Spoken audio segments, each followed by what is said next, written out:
Buenas noches. Es grato estar en este recinto del saber y la cultura en el Valle del Cauca.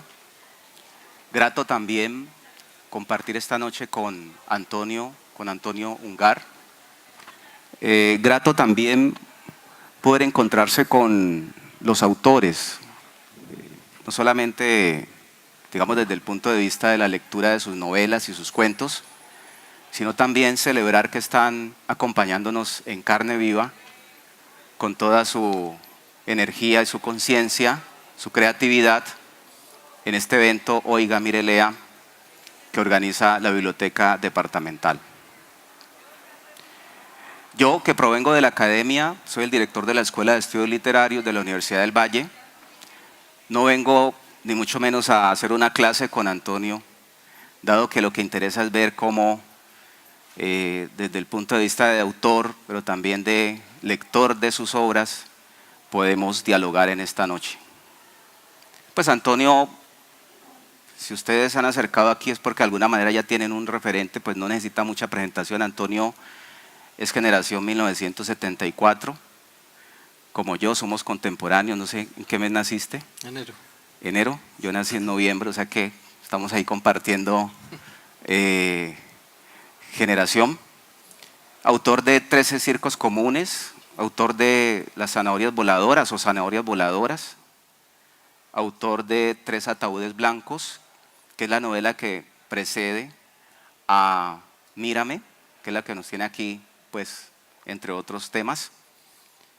Y pues ha sido cronista, ha sido reportero, es cuentista también, Premio Nacional de Periodismo Simón Bolívar, integrante de aquella generación que se llamó en 2007 Bogotá 39, y pues ha aparecido en múltiples antologías nacionales e internacionales. Bienvenido, Antonio, esta es tu casa. Muchas gracias, feliz de estar aquí. Hablábamos ahorita en Tras Bambalinas que a mí Cali me gusta muchísimo. Si viviera en Colombia viviría aquí, entonces es una alegría poder volver. Pues es un honor que Antonio nos diga eso.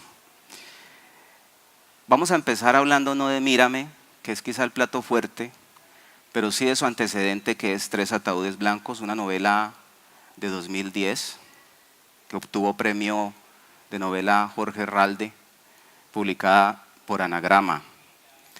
Ahí uno encuentra con que inicia la novela con la muerte de un político de oposición, un político que se llama Pedro Akira, en un país en el cual el presidente lleva 4 mandatos consecutivos.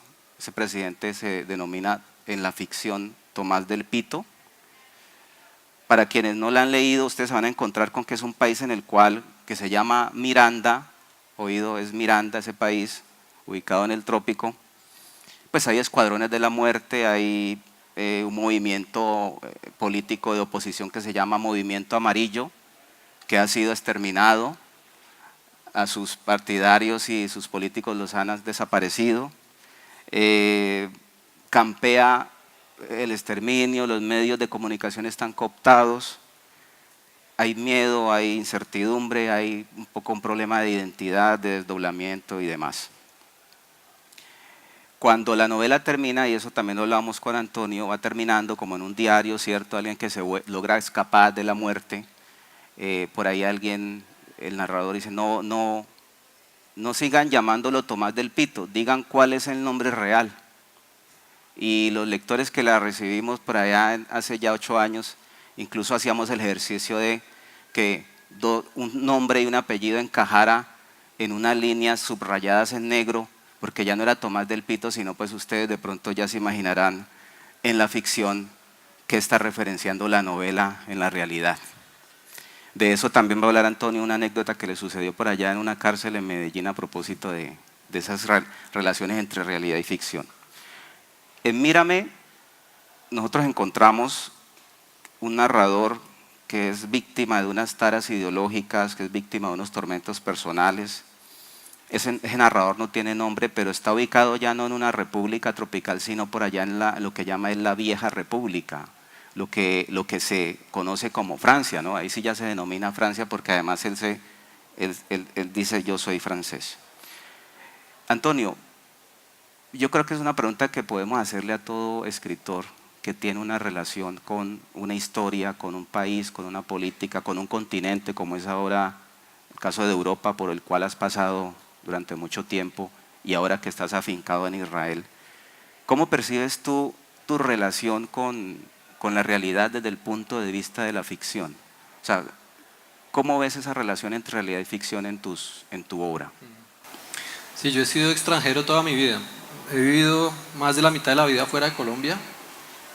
Viví en México, viví en la selva, en el Guainía, que es Colombia, pero es como digamos, Ciudad de México es mucho más parecida a Bogotá que el Guainía.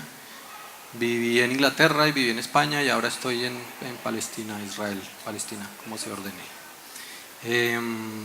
Y en este momento tengo una condición como de doble o triple extranjería porque yo vivo dentro de Israel, pero mi esposa es palestina, es de los palestinos que no se fueron de Israel cuando se hizo el Estado de Israel. Entonces yo vivo en una comunidad palestina dentro de Israel y he criticado mucho las políticas del Estado de Israel, pero para los árabes, o sea, para los palestinos que me ven en la calle, yo parezco israelí, y para los israelíes soy de alguna manera un enemigo porque he sido como notorio allá y en Europa hablando contra las políticas del Estado de Israel.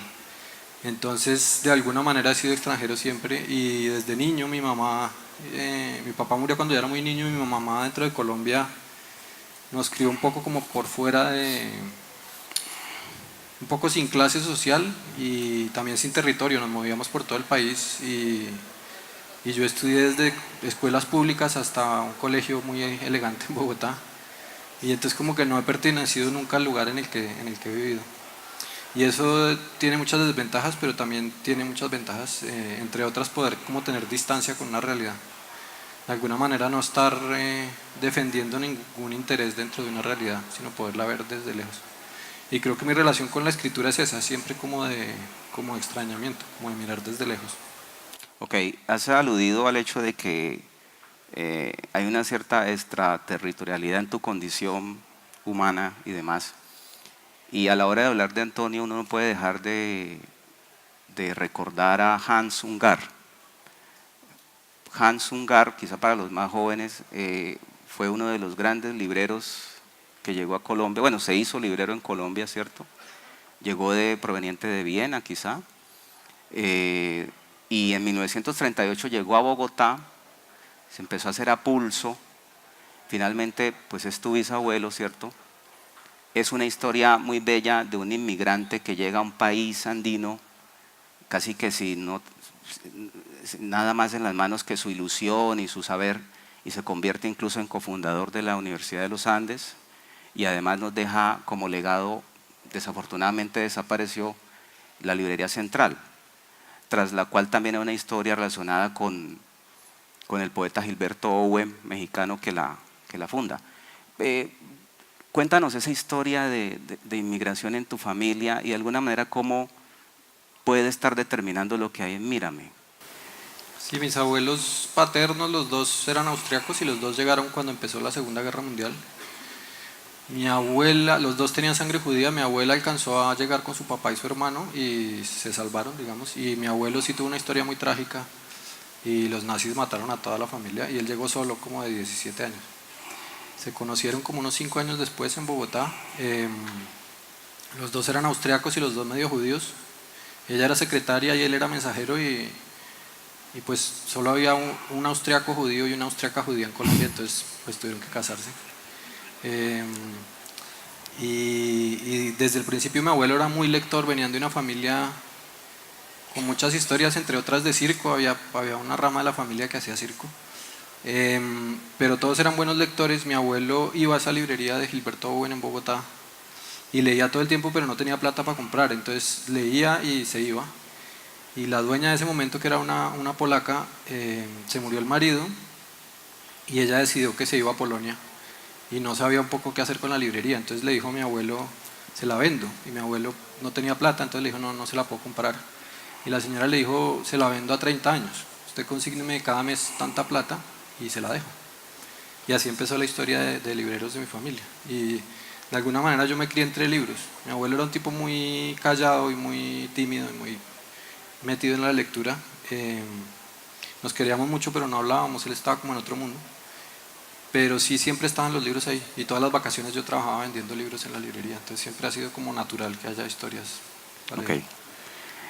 Ya, digamos, regresando a Mírame, eh, y yo recordando con la lectura otro ensayo de la alemana Caroline Emke, que les recomiendo, que se llama Contra el odio, veía cómo de alguna manera el narrador, que no tiene nombre, ¿no? Digamos que siempre está aludiendo a Eva, que es su hermana, que ha desaparecido, sufre eso que Emke llama como la experiencia de la invisibilidad, ¿no? La incapacidad de ver al otro, y quizá por eso Mírame de alguna manera es al mismo tiempo una afirmación de la incapacidad de mirar al otro, que es el inmigrante que él llama oscuro, marrón, asiáticos y suramericanos, y los mete todos como en una bolsa excluyente, hasta el punto de que la misma rumana teniendo la condición inmigrante también de alguna manera participa de esa exclusión frente a los suramericanos, ¿no? Sí. Que son los paraguayos. Esa experiencia de la invisibilidad es la que no permite que veamos al otro, incluso no porque no queramos verlo, sino porque parece ser que en la condición blanca que se critica en la novela está esa determinación de alguna manera. Esa experiencia de la invisibilidad en relación con los orígenes de tu familia y demás, ha sido de alguna manera determinante también en tu vida. Ahora decías que en Palestina sufres como una doble mirada allí como muy, muy compleja. ¿La has vivido? ¿La has sentido? Sí, mi familia, hubo un fenómeno muy curioso con los emigrantes judíos de Europa en la Segunda Guerra, y es que, digamos, para fortalecer su psiquis de alguna manera, se volvieron más judíos. O sea, gente que era muy secular empezaron a ir a la sinagoga y a ir a clubes judíos y a aprender yiddish o después hebreo. Y mi abuelo nunca se metió en eso. Mi abuelo decía, si yo me vuelvo religioso, ganó Hitler. O sea, nunca me interesó la religión, nunca hay una sinagoga. Y por ambos lados la familia era muy secular. Eh, entonces, de alguna manera, mis abuelos se volvieron como invisibles para los judíos del centro de Europa, que eran como sus aliados naturales, digamos, pero al mismo tiempo para los colombianos eran extranjeros. Entonces, en mi familia, de alguna manera, es normal vivir así, como vivir un poco alejado de la realidad y mirándola. Ahora, el destino editorial de esta novela en Europa es muy incierto. Yo no sé qué dirán los europeos digamos, de un extranjero hablándoles del racismo blanco. Pero es un extranjero raro porque es blanco y es descendiente europeo. O sea, estoy como perdido ahí. Y además suramericanos, sí. Sí. Pero no paraguayos, No, que no es para. Irina y la familia. Entonces, sí, sí, yo viví muchos años en Europa y creo que eso me dio como pues como un conocimiento acerca del racismo y del aislamiento. El libro creo que es sobre el racismo, pero también sobre la locura. Es un personaje que hay mucho en Europa, personajes de clase obrera que se fueron quedando como en unos últimos reductos de los barrios obreros blancos, y la industria pesada se está acabando en el mundo. Ya digamos barrios obreros hay cada vez menos.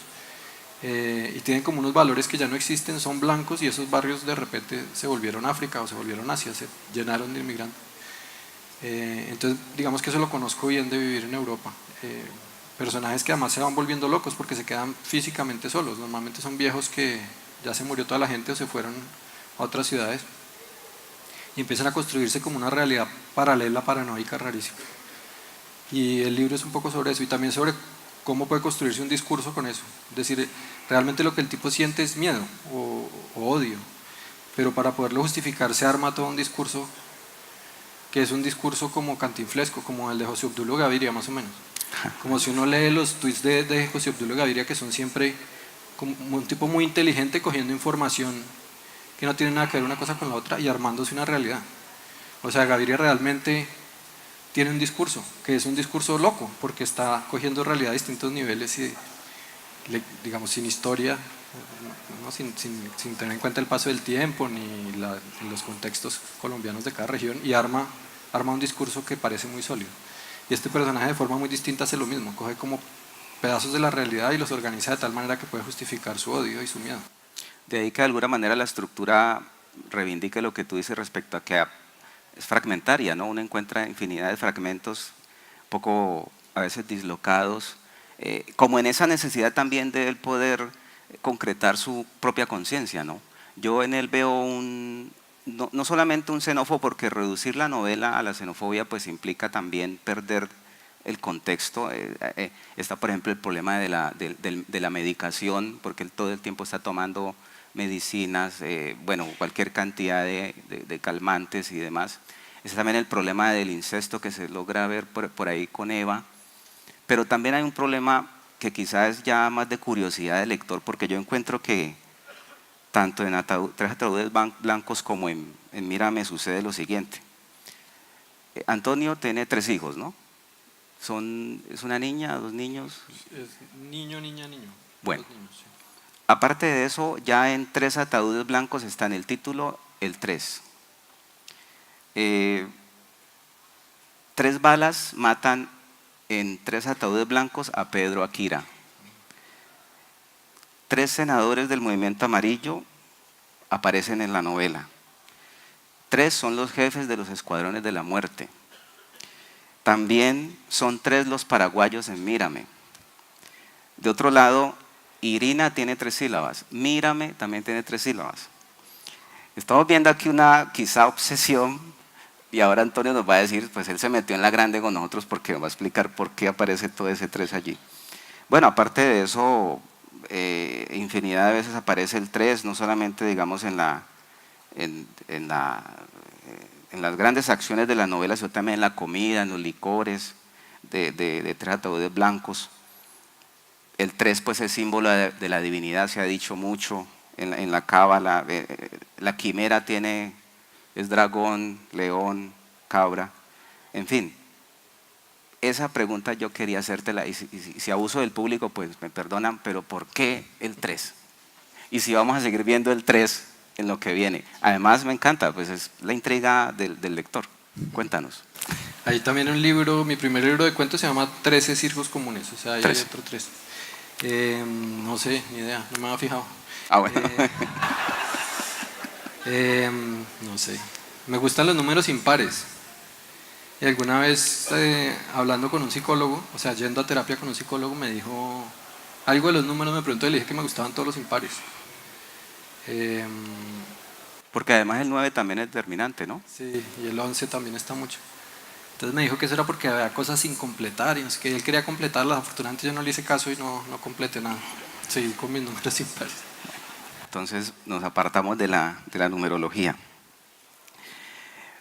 Vamos ahora a hablar del autor en el escenario donde aparece como autor, que es, bueno, desde los cuentos tempranos, pasando por algunas crónicas que se pueden leer aún, entrevistas, y sobre todo el contexto que aparece en el High Festival y en la Feria del Libro Bogotá en 2007, que es el de Bogotá 39.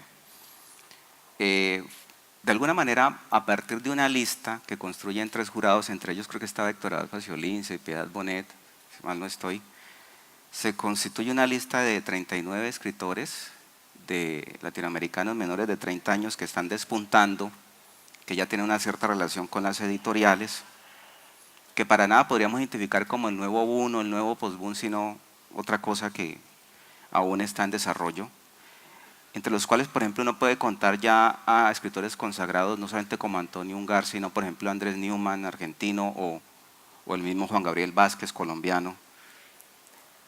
Por ahí también está Wendy Guerra, cubana, está Pilar Quintana, que nos acompaña también, nos ha acompañado en Cali, en el High Festival estuvo, y también en Olga Mirelia, y Jorge Volpi. Volpi es importante porque de alguna manera en El insomnio de Bolívar, que es un ensayo de 2009, se refiere ya a su misma generación como una especie de Latin American Idol de la literatura. Eso es muy interesante porque son escritores que de alguna manera nacen bajo ya el estertor final del boom, incluso del post-boom, y casi que están como destinados a reinventar la literatura. Pero Volpi, y es aquí donde yo voy, Antonio, en un momento de su libro dice: seamos radicales, la literatura latinoamericana ya no existe. Uno queda perplejo porque Volpi ha discutido el legado del boom y dice que ya para los escritores nuevos, Bogotá 39, Latinoamérica no tiene un peso como tema, sino que ahora son muchísimos los temas. Incluso uno no podría decir que Antonio, a la luz de esto, es un escritor colombiano o latinoamericano, es un escritor de todas y ninguna parte, podría uno decir. En esa medida, a pesar de esta afirmación, ¿cómo la interpretas de cara a que bien? Tú te preocupas por una república tropical en Miranda, en tres ataúdes blancos, pero de pronto estás, y lo has confirmado, hablando de esa vieja república que es Francia, que sigue siendo la gran pues, patria, la dueña del reloj de Europa, del centro de Europa y demás, pero que nos invita a ver en escritores como Antonio o como el mismo Andrés Felipe Solano, que vive en Corea y escribe sobre Corea, ya no escribe exclusivamente sobre Colombia como si se lo propusieron hacer los escritores del boom con gran fortuna, para otros con grandes fortuna. En última instancia, ¿cuál es la nueva geografía de la novela para estos escritores? En el caso tuyo, pensando un poco en la afirmación de Fuentes, ¿cuál es esa nueva geografía? Sí, yo creo que tiene razón Volpi. Yo no he leído nada de Volpi porque él me cae más gordo, pero pues me suena muy cuerdo eso que dices ahí. Yo creo que los intereses de la gente, no solo de los escritores, son cada vez más transnacionales, digamos. Es decir, alguien que le gusta la música electrónica en un barrio marginal de Bogotá sabe lo mismo que alguien de un barrio marginal de París o de Tokio. Tienen como el mismo universo de referencias y de música que les gusta. Y lo mismo pasa con la escritura y lo mismo pasa con otras formas del arte y de la cultura. Cada vez somos más transnacionales, digamos. Y en el caso colombiano creo que es todavía más radical porque viajamos muchísimo. Viajamos muchísimo huyendo de la violencia y de la pobreza, pero también viajamos por viajar. En todo el mundo hay colombianos viviendo por alguna circunstancia. Y creo que eso genera como unas redes distintas. No sé, el 80% de la humanidad está en Facebook. Y eso genera como unas comunidades transnacionales que no tienen nada que ver con el país o con el lugar geográfico en donde uno está. Entonces creo que la escritura responde a esa nueva lógica de Internet y a esa nueva lógica como de la comunicación muy rápida y muy fácil. Entonces ahí yo estaría de acuerdo con Volpi, ¿no? Digamos, mi literatura se parece más a la literatura de otros escritores que no son colombianos que a la de otros colombianos. Yo creo que lo que pasó con el boom es que García Márquez era demasiado talentoso, demasiado genio, demasiado buen escritor, demasiado carismático, demasiado culto, demasiado trabajador, todo, tenía todo.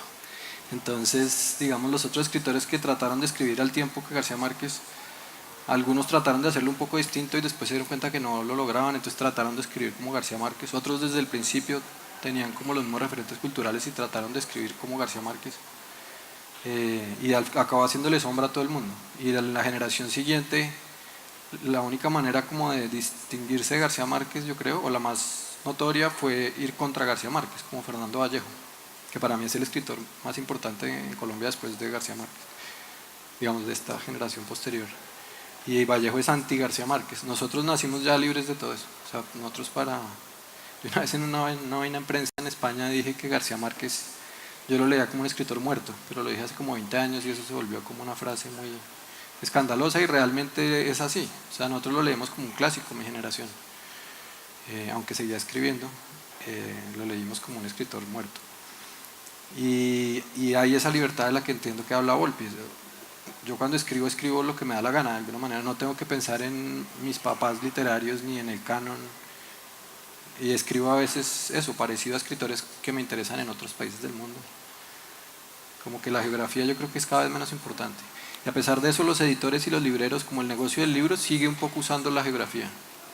Por ejemplo, mi novela anterior de alguna manera encajaba en un tópico, era sobre América Latina, tenía humor negro, tenía política, tenía narcos, tenía una especie de dictador, entonces fue muy fácil para los editores, se tradujo a 9 idiomas y se está adaptando al cine, como que fue muy claro como producto. Y están buscando traductores hace como 8 meses y no hay ninguno hasta ahora, y no creo que vaya a haber, porque los idiomas europeos, digamos, los editores europeos no saben cómo cogerla. De alguna manera el mercado se quedó en eso de que si este tipo nació en Colombia, produce literatura colombiana. Sobre todo en el caso de América Latina, que tiene escritores tan importantes que han escrito sobre esta realidad, sin salirse de aquí. Entonces de alguna manera el mercado sigue esperando eso, pero eso ya no es real. O sea, yo diría mentiras si me pongo a escribir solo novelas colombianas, de tema colombiano. Muy bien. Eh, Hace un momento te referías al hecho de tener unas influencias, o sea, es difícil que un escritor se desligue fácilmente de sus influencias.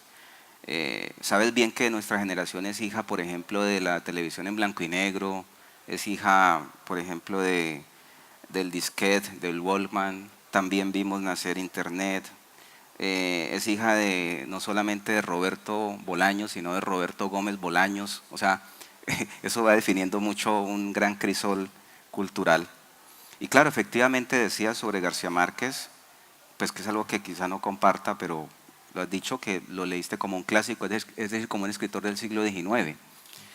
Eh, por otro lado, Roberto Bolaño, y ya es de cierta manera muy conocida la anécdota, te recibe con gran expectativa y con gran, digámoslo así, perspectiva a futuro respecto de tus cuentos. ¿Cuáles son esas influencias que tú llevas como de cabecera? Que aparentemente es una pregunta que es como muy lugar común, pero me parece interesante verla a la luz de lo que has venido diciendo respecto a ese diálogo crítico que ha tenido la última generación con el boom, por ejemplo. Sí, yo leo muy en desorden y a partir de temas que me interesan, no soy muy riguroso. Creo que en eso, por ejemplo, García Márquez era ordenadísimo. Cuando uno ve los papeles que ahora los compró una universidad gringa, yo estuve en ese archivo ahí por encima y es impresionante porque el tipo tenía libretas estudiando cada época histórica y cada tipo de narrador que le interesaba, todas las estrategias, era como un tipo muy ordenado. Yo trabajo un poco al contrario, si hay un libro que me interesa, por ejemplo, hay un asesinato de una manera específica, busco más sobre ese asesinato y me lleva a otro libro, que me lleva a una película, que me lleva a música. Y soy como compulsivo, cuando hay un tema que me interesa lo agoto, o sea, trato de encontrar toda la información que pueda en ese tema. Pero no tengo como rigor ni orden en la lectura. No leo novedades, aunque tengo muy poquito tiempo, y me gusta leer cosas que ya están probadas, digamos que ya uno sabe que ya la historia las ha decantado. Creo que escritores vivos leí solo a García Márquez y a Bolaño y a Vallejo. De resto todos ya no están vivos. Y yo creo que Bolaño fue muy importante para mi generación. Yo no sé al final, dentro de 30 años, cuando lo releamos, qué tan importante nos va a parecer, pero sí fue determinante. Yo vivía en Barcelona y mi grupo de amigos era gente que escribía también. Y para todos, cuando salió Los Detectives Salvajes fue como, pasó un poco como con algunas figuras en la historia de la literatura y es que abre posibilidades. O sea, cuando uno leía Bolaño decía, uy, esto es permitido, digamos, esto se puede hacer. Porque fue el primero que rompió muchas barreras. Empezó a usar cosas gráficas en la escritura, construía esas novelas gigantes sin historia o con 1000 historias cruzadas. Eh, Bueno, que es algo que también vemos en Mírame, ¿no? Cuando están la estrella, la sí, necesidad de buscar la sí, sí, N sí. ahí. Sí, a mí, por casualidad casi, por lo que sea que me interesan son los temas y no como la historia, acabo leyendo mucha literatura norteamericana, mucha literatura rusa y los griegos siempre. O sea, yo creo que en las tragedias ya está todo inventado. O sea, las tragedias, todo lo que hemos escrito son como derivaciones de la tragedia griega. Desde reescrituras muy obvias, pues como Shakespeare o como los franceses del siglo XIX, hasta cualquier cosa, como que fueron unos tipos de relaciones, de conflictos humanos que todos tenemos que usar de alguna manera. Y también las comedias griegas me gustan muchísimo, las comedias. Pero sí, leo como lo que me va interesando. Ok. Vamos ahora a la escritura, o sea, vamos al oficio. Hace un momento también me contabas que estuviste por acá en Cali hace ya un buen tiempo con Renata, que es una red de talleres, e incluso en la Universidad del Valle. A partir de ahí, bueno, quizá puedas contarlo ahora, surgió un cuento con un tema específico. Eh, Tanto en Mírame como en Tres Ataúdes Blancos aparece de cierta manera una voluntad por experimentar, pero sobre todo los diarios. O sea, yo encuentro que hay no diría fascinación, pero es una inclinación tuya hacia los diarios. Has hecho talleres de escritura. Básicamente quisiera comentar, los escritores hablan de calentar el brazo. O sea, tú no llevas columna de prensa, pero por ejemplo has hecho crónica, has hecho reportaje. ¿Cuál es el día a día de Antonio en términos de la escritura? Ese quehacer ya íntimo que te va haciendo como un camino hacia una preparación hacia la novela. Eh, Sí, la escritura no da plata, a menos de que uno tenga la suerte de tener talento para escribir bestsellers. Pero pues yo creo que la mayoría de gente aquí lo sabe, pero lo cuento, parece anecdótico, pero no es. De un libro que vale 30.000 pesos, el escritor, si es en su propio idioma, cobra el 10% del valor. Pero de ese 10%, el agente, que es una figura que se volvió indispensable, cobra el 20%. Y los impuestos cobran por lo menos otro 20%. O sea que al final el escritor se queda con el 6% del valor de un libro. Entonces, para vivir de los libros, pues hay que vender cientos de miles de copias cada año. Eso no... En Colombia creo que García Márquez y en alguna época Mutis y en alguna época Vallejo, pero creo que nadie más ha vivido de la escritura solamente. Entonces hay como actividades paralelas y a mí afortunadamente me interesan mucho, o me interesó ya menos, pero me interesó enseñar talleres de escritura y hacer prensa. Entonces con eso me financiaba la escritura. Entonces mi día a día varía mucho según el tiempo que tenga y la plata que necesite. Entonces, pues ahora tengo 3 hijos y vivo en un país muy caro, entonces estoy escribiendo muy poco. Escribí este libro, como que conseguí plata para estar tranquilo un año, lo escribí y ahora estoy otra vez trabajando en todo tipo de cosas. Sí, si tuviera la plata como estable, creo que trabajaría toda la noche. Y si tuviera como tanta plata para tener niñeras y eso, que llevaran a los niños al colegio. Porque, porque pues mi espacio natural para trabajar es por la noche, que eso es como oscuro, callado y tranquilo, pero pues yo tengo un día intenso de día con los niños. bueno, Entonces trabajo por las mañanas normalmente.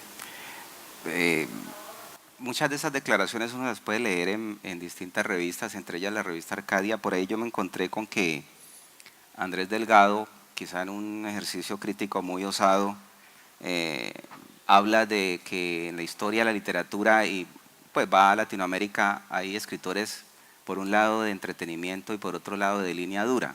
Eso ya en la antigüedad, por ejemplo, el poeta Horacio, el poeta latino Horacio había dicho en relación con la literatura que la literatura debía deleitar y enseñar.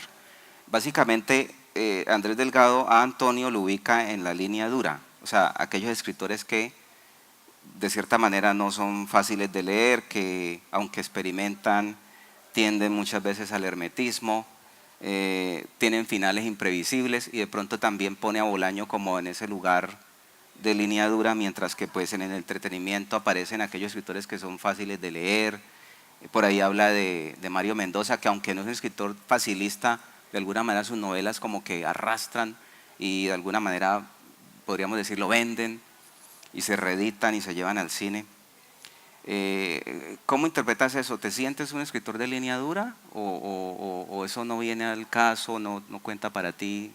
Sí, yo creo que esas distinciones no existen. Yo creo que todos contamos historias de la mejor manera que podemos. Un amigo mío que vivió hoy en Cali decía, tiene razón, decía, si escribir no da plata, requiere tanto trabajo, tanto esfuerzo. A veces uno se pasa 2 años con un manuscrito y lo tiene que votar. Por lo menos divertirse, por lo menos hacer lo que a uno le sale natural y gozarse la escritura.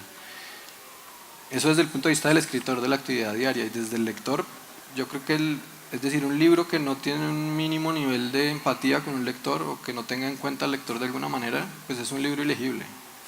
En ese sentido es un libro malo, digamos, aunque yo no creo tampoco que haya literatura mala o buena, pero es malo en la medida en que no es legible.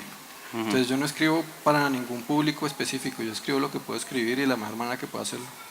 Ahora estoy metido con un par de amigos escribiendo televisión y esas son unas barreras que yo creo que ya son artificiales. O sea, antes era pecado, yo me acuerdo hace 15 años, un escritor escribiendo televisión, eso no se puede, ¿no? Un escritor tiene que ser profundo y ¿no? Fumar pipa y ponerse un full. Eso afortunadamente se acabó y como en muchas cosas el ejemplo, pues además los norteamericanos inventaron la televisión y están dando ejemplo hoy en día con esta nueva televisión tan buena que están haciendo. Y los escritores gringos que yo admiro escriben 4 años libros y pasan a la televisión y hacen una serie y vuelven. O sea, se está volviendo una cosa muy fluida lo audiovisual y lo escrito. Y creo que tiene que ver con los tiempos, es como natural. Entonces digamos que a mí me gusta contar historias desde que soy niño y no me importa el formato y entre más lectores se enganchen mejor, a mí no me importa. Sí. Antonio, volvamos a Mírame, quizá para ir cerrando el diálogo y abrir el diálogo hacia el público, contando lo siguiente.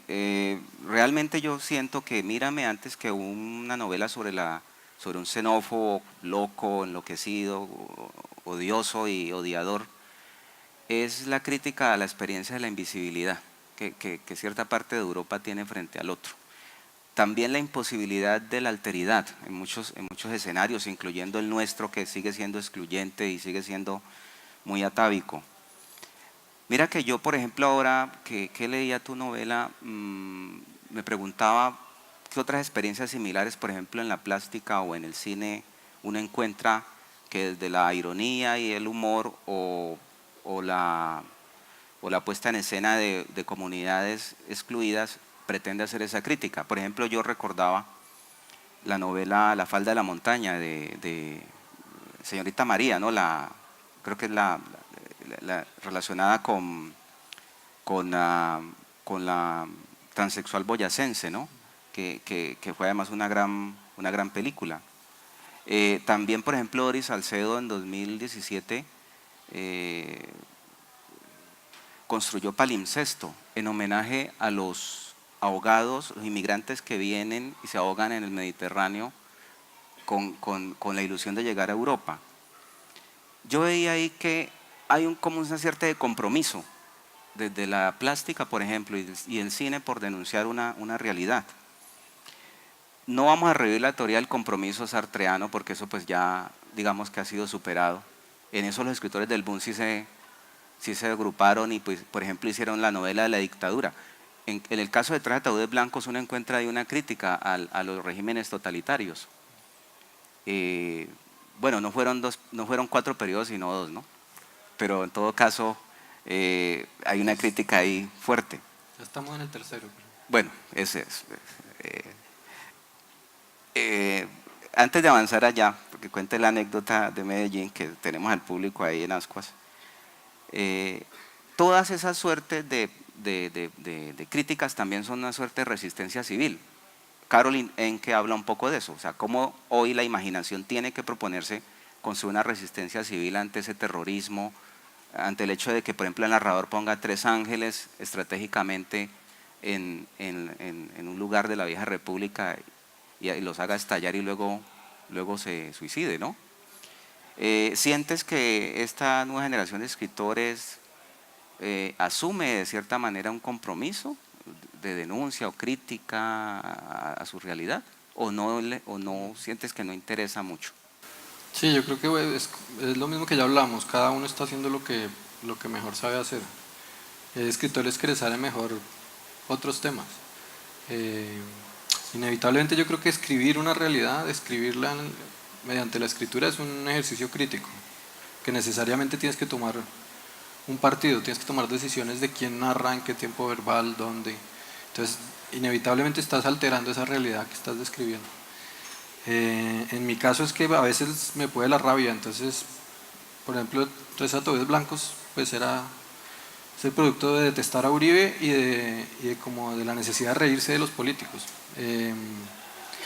Pasó una cosa, no sé si ustedes se acuerdan o fueron conscientes, cuando en los 2 primeros periodos del uribismo, digamos, se acabaron los chistes sobre presidentes. No sé si los caleños se seguían riendo, pero en el resto del país no había chistes sobre Uribe. Como que él se presentaba como un representante de la verdad y de una verdad espiritual casi, ¿no? Era como una especie de Dios, sigue siendo como, ¿no? Y se acabaron los chistes y eso era terrible. O sea, digamos, la única defensa o una de las pocas defensas que hemos tenido contra el horror de esta guerra colombiana es reírnos, o sea, no reír de la violencia, de nosotros mismos y de los poderosos sobre todo. Y eso de repente se acabó, todo era solemne, o sea, uno no se podía reír de Uribe porque era pecado. Entonces, digamos, de esa rabia y de esa necesidad de reírme, de alguna manera era, como se dice en Colombia, un papayazo. O sea, estaba la papaya ahí lista para partirla, porque era como un presidente que se tomaba muy en serio, que estaba ocasionando desastres sociales en Colombia y que no sabía reírse de sí mismo y que era un poco prohibido reírse. Entonces, pues ahí estaba el territorio fértil para hacer ese libro. Este último también se mete con el racismo, que me parece que es un tema ahí que está como en la cultura. Pero hay otros muy personales, hay otros libros míos que son como diario o sueños o otras cosas. Antonio, saltaste de la ficción a la realidad y yo creo que es hora de contar la anécdota, porque vas a un taller en Medellín y en la cárcel, una cárcel en Medellín, el público que ha leído Tres ataúdes blancos de cierta manera construye un homenaje a la novela. ¿De qué se trata eso? Ah, no, ahorita estuve en Bellavista. Yo siempre que vengo a Colombia trato de ir a cárceles, porque ahí está como un micro país metido. Entonces di un taller en Bellavista con un grupo al que durante un semestre habían analizado ese libro mío, que es como una sátira al uribismo. Llegué un poco asustado porque en las cárceles, sobre todo paisas, siempre hay paramilitares o gente conectada con el paramilitarismo, entonces tenía un poco de miedo. Es una novela en la que no se menciona nada de Colombia, no se dice Álvaro Uribe ni se dice, pero pues para un colombiano que la lea es claro que hay referencias a Colombia. Para mi fortuna eran unos jóvenes, no sé si muy antiuribistas o muy anti todo, pero en homenaje al libro me construyeron como una maqueta gigante en policromato, que es como una plastilina que se vuelve sólida, queda como una especie de vidrio de color, una cosa gigante súper elaborada, pues que me emocionó mucho. Me puse a llorar ahí en la cárcel, porque en la celda donde estábamos, porque era una cantidad de trabajo como producto de un libro. Incluso había 3 jóvenes ahí que eran analfabetas, que es una cosa increíble pues en una ciudad grande. Eran jóvenes de las comunas que no sabían leer ni escribir. Uno de ellos asesino, digamos. Y a pesar de eso se las leyeron o se involucraron con el libro y hicieron esa maqueta. Entonces pues yo me emocioné mucho. Era como una caricatura de Uribe en 3 dimensiones, con las manos ensangrentadas y manejando el país como si fuera marioneta. Entonces yo salí de la cárcel, me fui al hotel y eso no me lo podía llevar a Bogotá porque era una cosa gigante de madera y vidrio pues. Entonces le tomé muchas fotos y busqué cerca del hotel un sitio donde botarla, a la caneca. Y no había, tuve que caminar como 15 cuadras buscando una caneca, pero eso era en el centro de Medellín. Entonces la gente me gritaba, o sea, es impresionante el fanatismo, como está metido ese señor en la casa de la gente me gritaba que era eso. Alguna gente pensaba que era una provocación intencional y la otra con curiosidad pero agresiva, ¿no? ¿De dónde salió eso? Entonces yo les decía que eran unos niños que habían hecho eso, que yo les había dado un taller a unos niños y ahí me supe cómo salvar y lo puse ahí en la caneca y me fui. Pero fue muy impresionante porque uno cuando está lejos del país a veces sí, tiene un país de caricatura en la cabeza, pero fue impresionante ver que era peor de lo que yo pensaba en Antioquia. O sea, como de verdad este señor es un profeta, o sea, no se puede hacer nada, ni siquiera una maqueta en broma pues. Bueno, Antonio, yo creo que de mi parte llego hasta aquí porque también la idea es hacer interacción con el público. Y bueno, vamos a abrir la sesión de preguntas o diálogo y vamos a darle un aplauso a Antonio.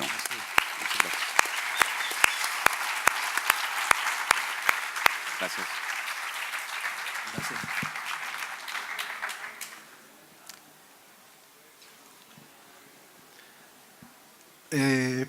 Pasaron como muy rapidito con esa parte de Antonio cuando fue director de Renata, que además tuvimos la posibilidad de hacer talleres con él. La pregunta es, cuando estabas de director de Renata, incluso ahora que estás viendo a Colombia desde otra perspectiva, como escritor, ¿cuál es la importancia que le ves a la realización de talleres literarios, incluso más allá de las pretensiones artísticas y literarias de cada taller? Sí, yo creo que en el caso de Colombia, Renata fue una mezcla de 2 cosas. Renata, empezamos con un grupo de amigos que queríamos hacer talleres de escritura en zonas de guerra en Colombia y al mismo tiempo era una iniciativa del Ministerio de Cultura de asociar talleres que ya existían en Colombia. Y hubo la buena suerte que de alguna manera juntamos los 2 proyectos y los jefes de artes del Ministerio de Cultura de todos esos años, que fueron como 15 años, les interesó el proyecto y le metían cada vez más plata y se creció y se volvió una cosa. Hoy en día creo que son 70 ciudades y municipios. Yo creo que tenía varias funciones. En algunas zonas de guerra es más terapia que escritura buscando resultados. Yo creo que cuando uno cuenta su propia historia la reflexiona, y cuando es una historia muy traumática de guerra hay algo ahí sanador de alguna manera. Y por otro lado había como una especie de nivel medio, digamos, que era la mayoría de gente que quería ir, que eran estudiantes de humanidades o estudiantes de bachillerato, gente cualquiera que tenía interés. Y ahí el trabajo era un poco revertir lo que había hecho el colegio. O sea, Yo creo que la educación en Colombia, pública y privada, pero con poquiticas excepciones, hace de la literatura una cosa insoportable. O sea, yo la clase que más odiaba en el colegio era español, ¿no? Enseñan a que uno odie los libros, ¿no? O sea, empieza o en mi época pues empezaba uno con la gramática pura y dura, aprendiéndose los nombres de los verbos, por ejemplo, que es una cosa absolutamente inútil si uno no va a ser gramático, los nombres de los tiempos verbales, y de ahí se pasaba que uno le daban en la cabeza con Dante o con Cervantes, ¿no? Era una cosa traumática. No se leía como una literatura a partir de la curiosidad del que escribe o del que quiere vivir una realidad. Y un poco los talleres de relato eran eso, en ese momento eran como que el que quiere leer y quiere escribir se diera cuenta que era un mundo asequible y al cual era fácil entrar. Por ejemplo, pasaba mucho en los talleres, en esos talleres de ciudad mediana, que era gente que yo normalmente los pongo a contar historias y después a escribirlas, según el tipo de taller, pero normalmente hago eso. Y cuando contaban las historias eran geniales, porque los colombianos en general tenemos un talento para echar carreta, sabemos contar las historias muy bien. Y cuando las iban a escribir, entraban como en una cosa artificial, como en una pose. Entonces, por ejemplo, cambiaban los tiempos verbales, no sé, era como una imitación de un español inexistente del siglo XIX, era como una cosa pomposa ahí. Y yo creo que eso es miedo, es como que la literatura es una cosa muy seria y muy importante y la escritura de la experiencia de uno es otra, y realmente son lo mismo.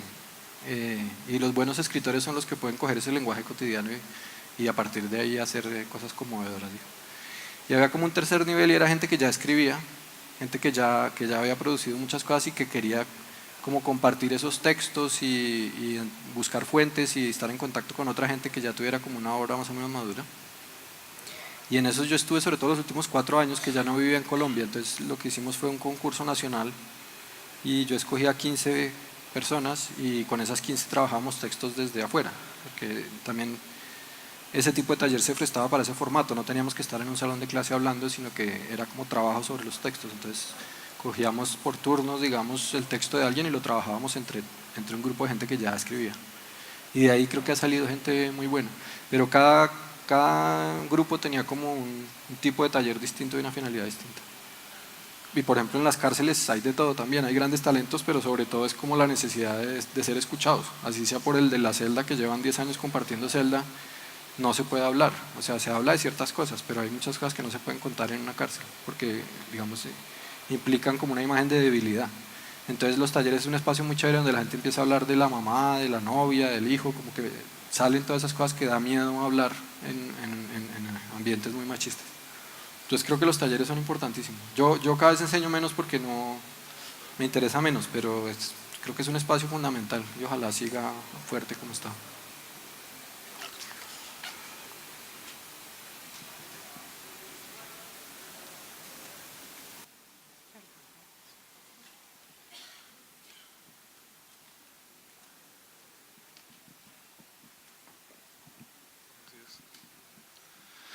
Antonio, consulta, bueno, 2 preguntas más bien. Una, algo enfocada medio a la vanidad, porque la pregunta es sobre el premio, sobre qué es ganarse un herralde, porque es decir, Bolaño también se hace Bolaño de alguna manera después de que Los Detectives Salvajes en el 98 la gana y ese premio pues además no es Bolaño sino es Villoro, Vilamatas, Pauls, ya unos referentes norteamericanos, latinoamericanos digamos, de lo que vendría siendo un referente inmediato a la literatura ahora. Entonces ganarse ese premio pues considero que no es algo menor y te tiene que decir algo. Y de alguna manera también Bolaño fue como una especie de guía o de qué leer. Ese libro de entre paréntesis en el cual empieza a mostrar tantas personas, o esa última conferencia de Sevilla en la cual hace referencia a ti, es como una mirada de quizá que es posible. Él también hace un comentario sobre no sé cuántos de estos escritores terminarán ahogados, pues su escritura terminará hundiéndose, pero si hay que señalar algunos, voy a señalar estos. Entonces la primera es sobre qué es ganarse el herralde y cuál es ese mapa que se hace ahora Antonio, porque también de alguna manera el favor que nos hizo Bolaño fue hacernos un pequeño mapa del que no se sabe que eso va a sobrevivir, pero que ahí está presente. Esa es la primera. Y la segunda, algo que también causa mucho interés en la literatura de Antonio y es el juego con la forma, la escritura y no únicamente el tema. Y no sé si eso también tiene que ver algo con el hecho de hacer partícipe de taller de escritura. La forma en Tres ataúdes blancos es algo muy notorio, es decir, por una parte, digamos, se está contando la historia de manera inmediata, pero por otra está diciendo cómo podría haber sido escrita, cómo se podría haber llamado tal escena, hay una conciencia muy grande de lo que tiene que ver con la forma de la escritura. En alguna entrevista decías, no, la verdad es decir, he hecho mano del recurso como que tenga en ese momento, como que necesite para poder hacer la escritura, pero creo que de pronto era una respuesta muy rápida en la entrevista porque sí hay una conciencia grande, es decir, la escritura, la estructura, las formas narrativas que están en Tres ataúdes blancos son muy conscientes y eso también genera un gran interés como la posibilidad de el nuevo mapa pues, latinoamericano, que también hay una fuerza en términos de lo que tiene que ver con la forma. Entonces esos dos consultas. Sí, el premio yo creo que tiene la ventaja, yo me he ganado también otros premios, tiene la ventaja de que hace visibles los libros. Por ejemplo, el proceso de traducción y de lectura del libro en Europa se agilizó mucho por ganarme el premio. Pero yo creo que uno no le tiene más, digamos, que dar más importancia que eso. El premio al final lo eligen 4 personas, en el caso del Herralde, son unos señores amigos de Jorge Herralde, que es un editor muy importante en el mundo en español. Entonces se reúnen el señor Herralde y 4 amigos suyos y escogen un libro que les gustó ese año. Yo creo que uno tiene que darse cuenta que eso es así. Es decir, novelas legibles hay muchísimas al año, no sé cuántas, pero muchas. Entonces, a partir de ahí tiene que ver mucho con el gusto también. Entonces, pues mi novela le gustó a esos señores que son buenos lectores y me alegra mucho, pero uno no se lo debe tomar más en serio que eso. Porque de alguna manera la escritura no es un oficio que sea medible. Es decir, el tipo más rápido del mundo es Bolt, que corre 100 metros en tantos segundos. No, el que salta más alto es tal, pero la escritura no puede medirse, no hay mejores y peores escritores. Es decir, a partir de que un libro sea legible por muchos lectores, ahí es muy relativo, es un territorio muy brumoso de quién es el mejor y quién es el peor. Entonces, los premios yo creo que hay que tomárselos así, como mi novela le gustó a 4 señores y eso ayuda a moverlo, eso es clarísimo. El mapa de Bolaño, no sé, era muy interesante esa curiosidad de Bolaño y muy generosa, de alguna manera hablaba de un alma muy bonita, como muy infantil, porque él se interesaba en todos los escritores menores que él y buena parte de su vida se iba contactando escritores que él iba descubriendo y haciendo un mapa que acabó reunido en ese libro que es Entre paréntesis, como mostrando sus intereses por escritores que estaban en formación. Yo creo que ese mapa, no sé, yo he leído a muy pocos. Él no hace referencia a Sergio Álvarez, que para mí es un escritor muy importante colombiano. Es amigo mío además, pero no por eso lo estoy diciendo, me parece que es el mejor escritor tal vez de Vallejo para acá. Lo cual demuestra que he leído otro libro de otro vivo, o sea que era un poco carreta lo de los pocos escritores. No sé, es que Bolaño cubrió un panorama amplísimo, hay como 100 escritores en el libro Entre paréntesis, entonces de esos, pues Alan Pauls funcionó al fin, Fresán, Volpi, bueno, hay 7, 8 escritores que digamos se quedaron, los editores los publicaron, se tradujeron, están vivos editorialmente. Pero creo que el interés de Bolaño no era tanto clasificar y decir quiénes sí, quiénes no, como era un interés casi enciclopédico, como de coger todos los escritores jóvenes que hubiera e interpretarlos. Y en algunos casos hacía ensayos críticos muy serios sobre gente que no había publicado más que unos cuenticos en su propio país. Entonces, me parece que era un trabajo interesante más como de curiosidad intelectual, que nunca se puso en una posición de que él iba a decidir cuál era el canon o cuáles eran los que valían la pena. Pero creo que es bueno leerse ese libro Entre paréntesis, es como un ejercicio de humildad muy chévere y además sí da un panorama, uno puede buscar ahí lo que le interesa para leer después. Antonio, voy a tomarme el atrevimiento de robarle tiempo al público y preguntarte, entre Tres ataúdes blancos y Mírame hay 8 años, ¿no? ¿Viene alguna nueva novela o qué viene en camino? ¿Vienen cuentos? ¿Qué hay en perspectiva en tu obra literaria? Pues ahora estoy como con lo audiovisual más. Una productora colombiana reservó derechos, digamos, compró una opción de un librito mío que escribí hace como 4 años que no me gustó mucho la historia, pero no me gustó cómo quedó escrito, entonces no lo publiqué, que se llama El Hijo, que es una historia de un personaje que busca a su papá, pero metido un poco con el mundo del narcotráfico, pero el narcotráfico como escenario, no es sobre asesinatos.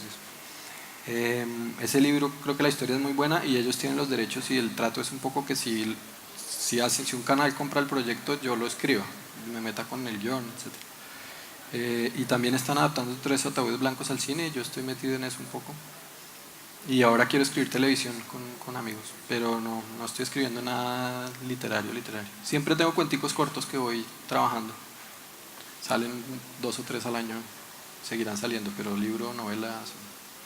Bien. Hola Antonio, por acá. A propósito de que el tema político ha estado latente en tus 2 últimas novelas, que el tema del racismo además en Asia y en Europa tiene muchas tensiones últimamente, que hay gobiernos con rasgos xenófobos crecientes, el de Salvini en Italia, Kurz en Austria o Orbán en Hungría. He visto que entre los escritores, Michel Houellebecq, por ejemplo, tiene una novela reciente sobre el tema de del racismo, la xenofobia, del Islam. Roberto Saviano hace pocos días escribía también un manifiesto acerca del compromiso que deben tener no solamente los escritores, sino cualquier ser humano con respecto a estas tensiones y o ocupar un sitio. Como escritor, ¿crees que el escritor debe comprometerse más allá de lo que escribe con estas causas? Y si crees que debe traspasar el escenario de la literatura, ¿cuál es tu posición con respecto a esto? Sí, yo creo que el espacio es cada vez menor. Está como el espacio de la política, que es un espacio de la política directa, digamos, de hacerse elegir para defender unas ideas, que creo que es un espacio cada vez más reducido y más corrupto y más especializado, en el sentido de que es como una profesión específica, que normalmente hay que tener como unas capacidades de charlatán que yo no tengo, como de vender humo, ¿no? La política se volvió un espacio, o tal vez siempre ha sido, pero la gran política se volvió como un espacio en el que hay gente que representa como los grandes intereses económicos o sus propios intereses, y es muy raro el político que defiende como unos intereses colectivos reales. Y el escenario de la protesta, sí, yo dejé de creer en eso como en 3er semestre de la universidad. O sea, yo creo que salir a la calle no sirve, a menos de que sea una cosa muy fuerte, ¿no? Como la primavera árabe, por ejemplo, o el movimiento español de los indignados, que era de verdad salir 2 millones de personas a la calle cada fin de semana y de alguna manera tomarse el país, o por ejemplo hacer huelgas no convocadas por sindicatos y huelgas de verdad. Pero eso pasa cada 20 años. Pero salir a la calle, yo cuando llegué a Israel iba a las manifestaciones más por interés antropológico que otra cosa, pero esas manifestaciones, no, en mi opinión, no sirven para nada. Entonces yo creo que es desde el oficio de cada uno, yo lo que sé es escribir. Entonces, digamos, no solo en las novelas, porque muy poquita gente lee. Cuando yo terminé el manuscrito de 3 ataúdes blancos, siempre lo leen amigos mis manuscritos, entonces lo leyó un amigo paisa que en ese momento era la pareja de la hija de Gaviria, el político de izquierda, el señor de la barba blanca. Y él acaba de denunciar algo de Uribe, y en menos de 24 horas le llegaron a su casa de Bogotá y a su casa de Medellín amenazas de muerte. Entonces cuando Daniel, mi amigo, se leyó el manuscrito, me dijo: no puedes publicar eso porque te van a matar, no lo saques. Y yo le decía: es que los políticos no leen.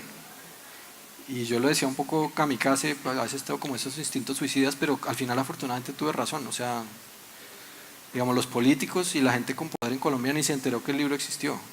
Y el libro se ganó ese premio y se ganó otros, digamos, fue un libro visible en las librerías, vendió 3 ediciones. Pero como que el mundo de la política y el poder está en otros lugares y no se cruzan, desafortunadamente. Entonces, digamos, me liberé de ser amenazado directamente.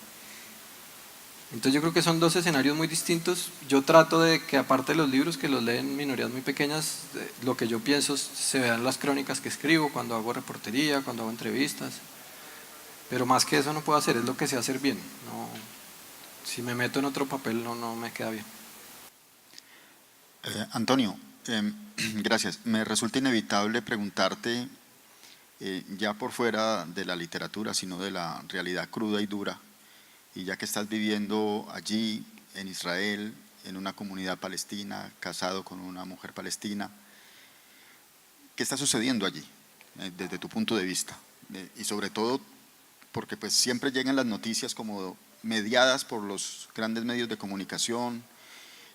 Santos reconoció el Estado palestino, el nuevo gobierno pegó el grito en el cielo. Bueno, ¿qué está sucediendo desde tu punto de vista? Que nos ilustres un poco sobre esta realidad que estás viendo y viviendo allí.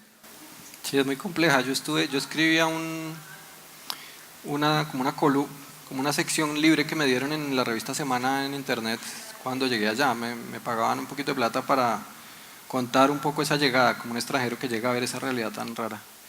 La escribí como 1 año y medio y de repente, de un día para otro me dijeron ya no va más, la próxima semana no sale, y yo no entendí por qué. Y entonces mandé mails a 3 amigos que trabajaban en Semana y me llegaron 3 respuestas distintas. Entonces había algo muy raro.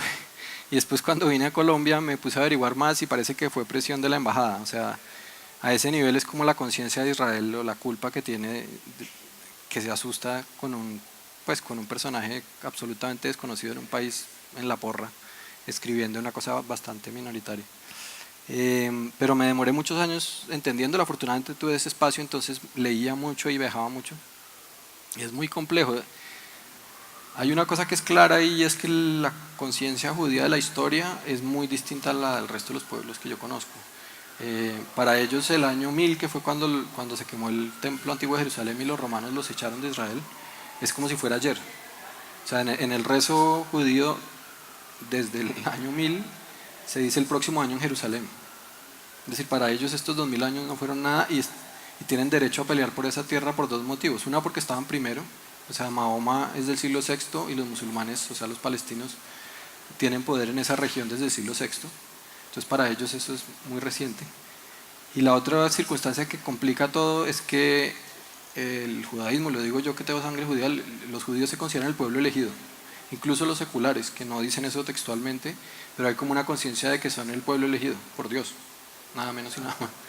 Entonces, por eso se casan solo entre ellos y pues si a uno Dios le dijo que era el pueblo elegido y además le dio una tierra, pues eso genera un conflicto inevitablemente, porque pues en esa tierra había gente. Entonces un poco la narrativa judía israelí está construida sobre que ahí no había gente. Hay una frase de Golda Meir muy famosa que la usan para todo allá, que es que Dios les dio una tierra sin gente. Y pues realmente ahí vivían 2 millones, entre 2 y 3 millones de palestinos cuando en 1948 se hace el Estado de Israel.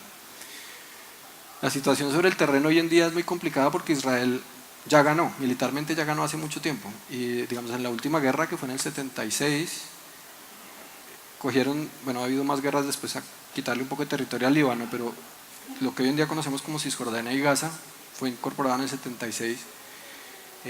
Ganaron la guerra, la ocuparon militarmente, pero esa población no se puede incluir dentro de Israel. O sea, las fronteras de Israel no pueden llegar hasta allá, porque entonces habría más palestinos que israelíes, que judíos.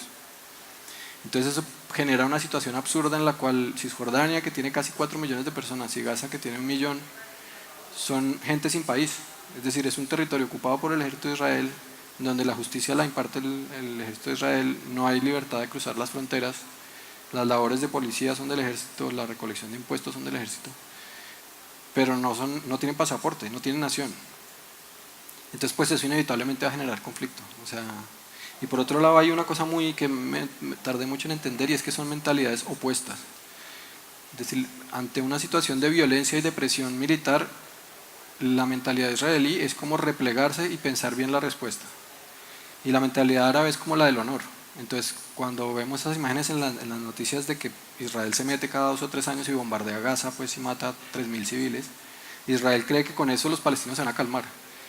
Y la razón de ser palestina en términos sociales es el honor. Entonces no sé si vieron, hace como 4 meses hubo unas protestas en que salían todos los jóvenes palestinos de Gaza a unas rejas de límite y los mataban como cazando patos. O sea, el ejército, los francotiradores iban matando en peladitos.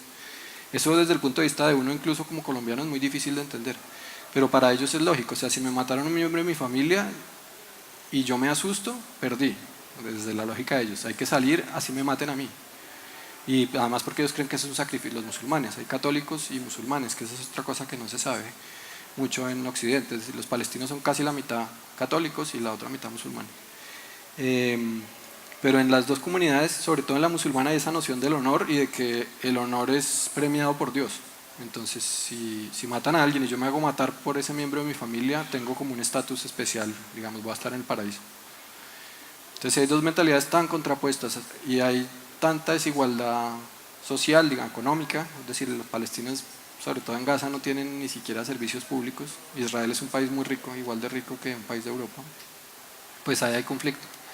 Y la solución es darle un país a Palestina, pero pues eso no va a pasar porque están en un círculo vicioso muy complicado, han hecho tan mal las cosas y hay tanto odio ahí enterrado que si les dan un país, evidentemente ese país va a ser enemigo. Entonces es como una situación muy difícil de resolver. Y en la práctica, en el terreno, Israel gana terreno todo el tiempo. Cisjordania, todo el tiempo hay pueblos nuevos, son colonos, digamos, normalmente muy radicales religiosos que hacen un pueblo nuevo y llegan con el ejército. O sea, el ejército de Israel los cuida y hacen un barrio, digamos, en la mitad del campo y se roban esa tierra del campesino que esté ahí. O sea que si uno mira el mapa de Cisjordania, que es los territorios, lo que llamamos territorios palestinos en las noticias, ya realmente está lleno de islas israelíes, normalmente conectadas por autopistas de uso exclusivo para israelíes. Entonces ya es una guerra perdida para los palestinos, yo ahí no tengo ninguna esperanza. El desafío digamos, de la oposición israelí, que es muy chiquita pero es fuerte, es cómo incorporar a esa población a un territorio que sea binacional o qué hacer con esa gente, pero país no creo que les den, no hay espacio para eso. Ok. ¿Alguien más? Bueno, con esta última intervención cerramos esta noche maravillosa y vamos a de nuevo un fuerte aplauso para... Muchas gracias.